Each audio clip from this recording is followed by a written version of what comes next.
વૃદ્ધાશ્રમ તારીખ 29/12/24 રોજ જીવનધારા વૃદ્ધાશ્રમ પરિવાર દ્વારા જે સિનિયર સિટીઝન ટિફિન સેવા ચાલે છે, જે લાંબા આજુબાજુના 5 કિલોમીટરના વિસ્તારમાં જે પણ સિનિયર સિટીઝનો એકલવાયુ જીવન જીવતા હોય, આર્થિક રીતે પછાત હોય તે વડીલો અને જરૂરિયાતમંદને અહીંથી ટિફિન પહોંચાડવામાં આવે છે જીવનધારા પરિવાર તરફથી.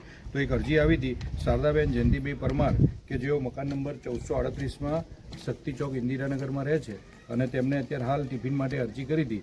તો અમે ટિફિન માટે અરજીના આધારે અહીંયા આવ્યા છે અને અત્યારે હાલ બાને ટિફિન લેવાનું છે. તો આપણે પૂછીશું કે તેમને ટિફિનની જરૂર કેમ પડી છે. તો બા છે શારદાબેન જયંતિ. બા, શું નામ આખું તમારું? પરમાર. અચ્છા, અને કેમ તમારે ટિફિન લેવું છે?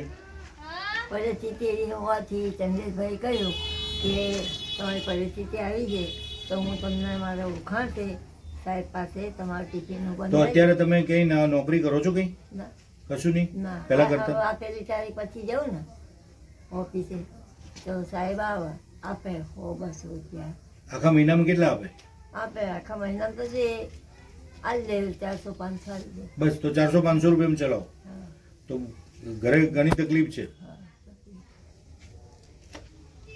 બીજું બધું ઘર કેવી રીતે ચાલે છે? લાઇટ બિલ ને બધું?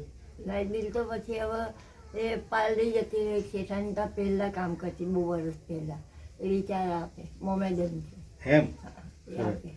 ઓકે, સારું. તો તમારું ટિફિન સારી રાખેલું સાહેબ, કોઈનું ખરાબ નહીં કર્યું. ના, બહુ સરસ. પરિસ્થિતિ બધી અત્યારે હાલ થોડું એ છે. બધાથી મારો સારો સારી કોઈથી એમ નહીં. કેટલી ઉંમર થઈ તમારી? મારી 70 ઉપર. 70 ઉપર? ખબર નથી કેટલી ઉંમર છે.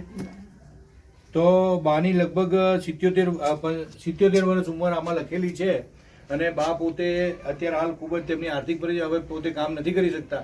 એટલે જીવનધારા પરિવાર દ્વારા જે સિનિયર સિટીઝન ટિફિન સેવા ચાલે છે તેમાં આજથી તેમનું ટિફિન અમે શરૂ કરીએ છીએ. એટલે આજે 29 તારીખ, આવતીકાલથી બાને ટિફિન રેગ્યુલર અહીંયા પહોંચશે.